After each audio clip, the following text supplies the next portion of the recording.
Hey everybody, welcome back to the channel. I recently did a video talking about how the M1 iPad Air Pro was a better buy over the M4 iPad Air Pro. Today I want to talk about something that's a little bit more affordable, and that is the iPad Air 2024 with the M2 chip. This thing is incredible. There's some good, there's some bad. Overall, I think this thing is well worth your money if you're in the 99.99% of people who don't use their iPad for professional things. This is the one to buy over the iPad Pro. Also, if you haven't seen my video that I posted last week talking about the Google Pixel 8 Pro, I recommend you check that out. You can find the link right up there. And it tells you why this thing might be the better buy over the Google Pixel 9 series, which is coming up just around the corner. So check that out if you're into Google phones or Android phones in general, and let's get back to the video. So let's talk about the build quality. So it's encased in an aluminum build, but it feels very premium in the hand. Apple does an incredible job with this. Aluminum is not the same as titanium, right? Titanium is more premium, but they take something like aluminum and they make it feel very nice to hold. So they did an incredible job with the build of this iPad Air. Now, apart from that, you also get some functions. For example, we're going to talk about this Apple Pencil Pro, but you have magnets in the build as well, so you can put your Pencil Pro there. It's just built very well. Now, the weight of it, on certain websites, I've noticed the weight seems to be a little bit different. I'm just going to use my little scale that I have here. It isn't that light, but it's also not that heavy. One thing to consider, though, is once you start pairing this thing up with the Magic Keyboard, which we're also going to talk about that I have here, yeah, it starts to feel pretty weighty for an 11-inch device. If you're concerned about like, oh, it's only aluminum, it's not titanium like the iPhone 15 Pro Max or the new 16s that will be coming out soon, don't worry about it. If this were titanium, it'd be even heavier. So the aluminum build, not only is it built very well, feels very premium, but it gives you just that good amount of weight balance where it's not too light, not too heavy. And you don't want this thing to be too heavy because then it just starts getting weird to hold and very cumbersome, right? So I think overall, Apple hit it out of the park with the build design. As always, they always do well with build. So build quality, I'd give this thing a solid 10 out of 10. Let's talk about the display because there might be a little bit of a deal breaker in here if this really matters to you. But overall, the display is very nice. It's not going to be as nice as an OLED panel. This is an LCD panel. You get about 500 nits of brightness, which is totally fine for indoor use. But if you're going like outside, I live in Florida, if you're going outside using this thing in direct sunlight, the iPad Pros are going to do much better. Or you're like your iPhone 15 Pro Max, also it's not even a comparison. It's got a pretty good pixel density. You're looking at 264 ppi. The resolution is fine as well. You're looking at 1640 by 2360 resolution. Here is the potential deal breaker. This thing is not 120 hertz. So I don't know how well it's coming up in the camera, but you do notice it. If you have any modern smartphone, most likely you're using a smartphone with 120 hertz panel. This is 60 hertz. It doesn't look good. That is like my one gripe about this device. Everything else is great. And we're going to talk about that. This has so many positives about it. I still think this should have been 120 hertz. They should have been able to introduce their ProMotion. And I don't understand why they didn't do that because in reality, it does hinder the device. You have an M2 chip, which is incredible, which we're going to talk about, but with a 60 hertz panel, so it doesn't matter how fast the internals are, it still feels a little slow and choppy. So it's not as smooth or fluid as you're going to get on the iPad Pros or on your iPhone. You definitely notice it. If you use those devices, you're going to notice it. 120 hertz would have been really, really nice because this thing is cheaper than the iPad Pro, but it's not cheap.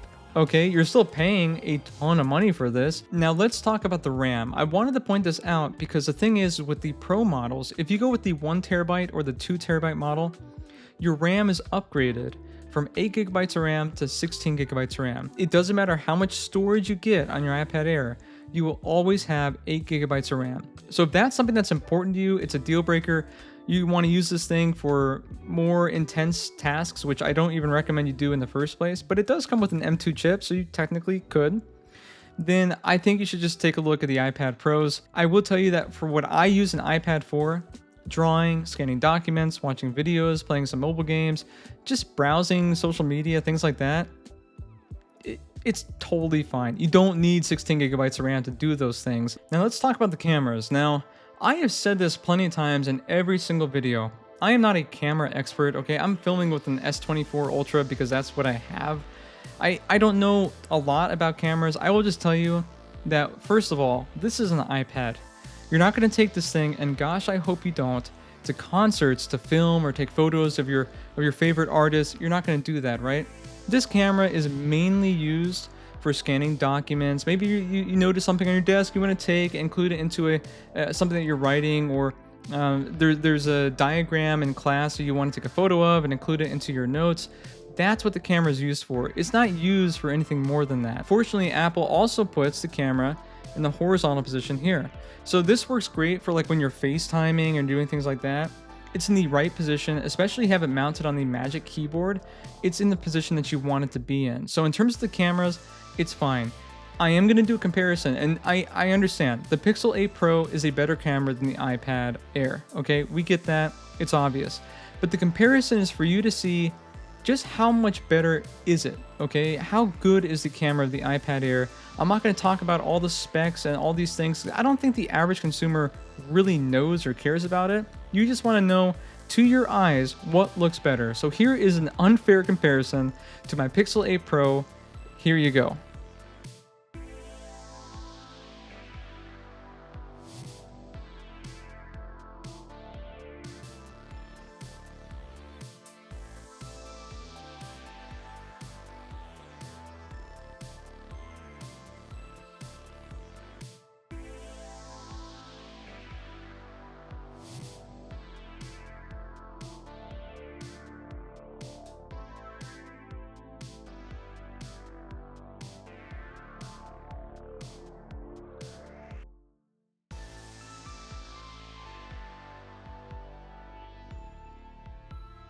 So overall, cameras, it's not going to be smartphone quality, but it gets the job done for what most people use iPad or tablet cameras for. So don't even worry about it. These cameras are totally fine for FaceTiming, for scanning documents. You're going to be totally happy with these things. Let's talk performance. So performance. This thing has an M2 Apple chip in it. It's an M2.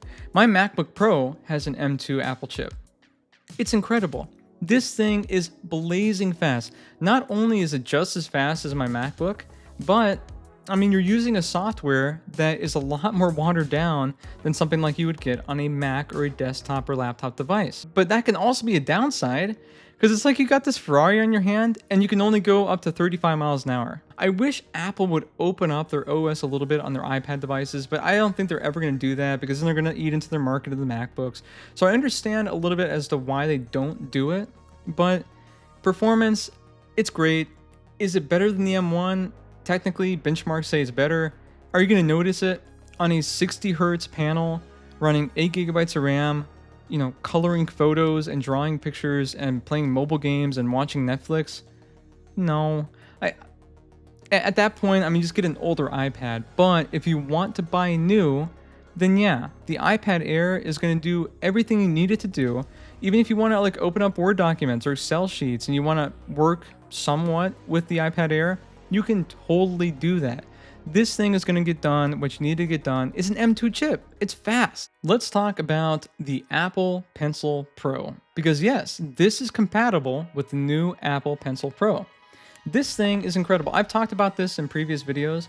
It is a minor, albeit, you know, good upgrade to the original Apple Pencil as well as the second generation Apple Pencil.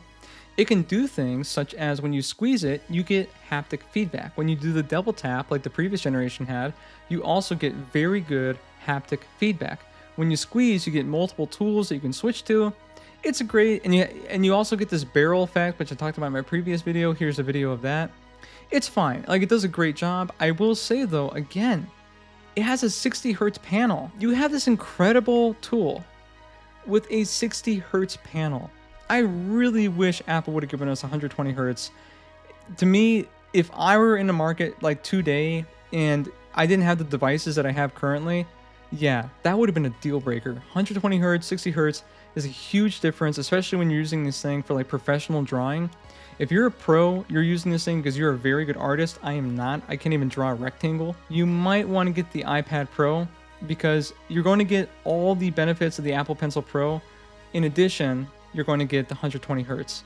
I think this really needs 120 hertz for it to shine. Let's talk about the Magic Keyboard.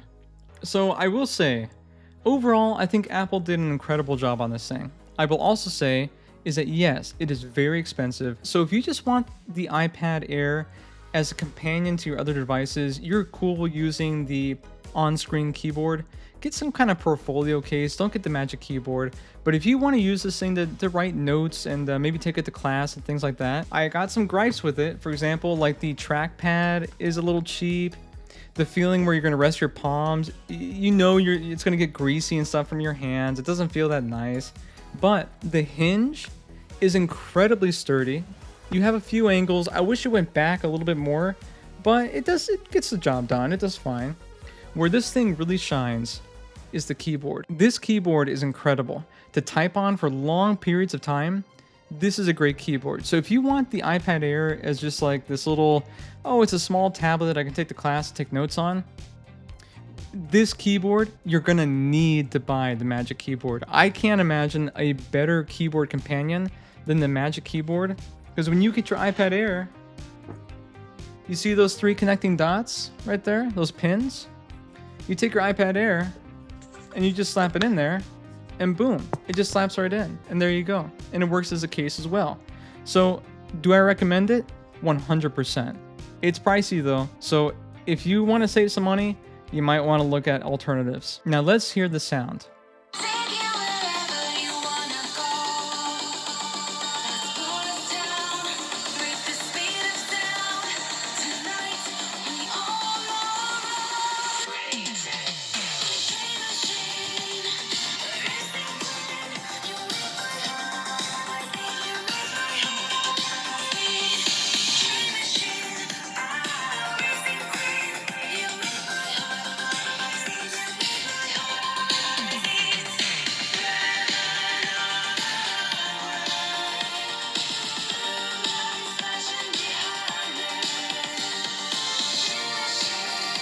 It's Apple. Apple's always awesome. When it comes to sound and the speakers and the volume, everything like that, it's always going to sound great. So if you want to use this thing with no headphones on, it's going to sound incredible. So when you're buying a device like this, one thing that you're really concerned about, because you're going to be using it for things like maybe your banking applications, your credit card applications, maybe some private notes. I haven't found like a well-defined plan that Apple has laid out, similar to like what they have for their mobile devices or their iPhones. But what I've noticed is that the iPads get 5 years or more of security and software updates. It's gonna be safe and secure for many years to come, so don't even worry about it. So bottom line, just buy it, okay? If you're looking to get an iPad, especially if you're looking to get an iPad for the right reasons, the iPad is not a laptop or desktop replacement for most people. I think overall, if you're in the market for any kind of tablet, this is the one to buy. Save yourself $300 and go with the iPad Air M2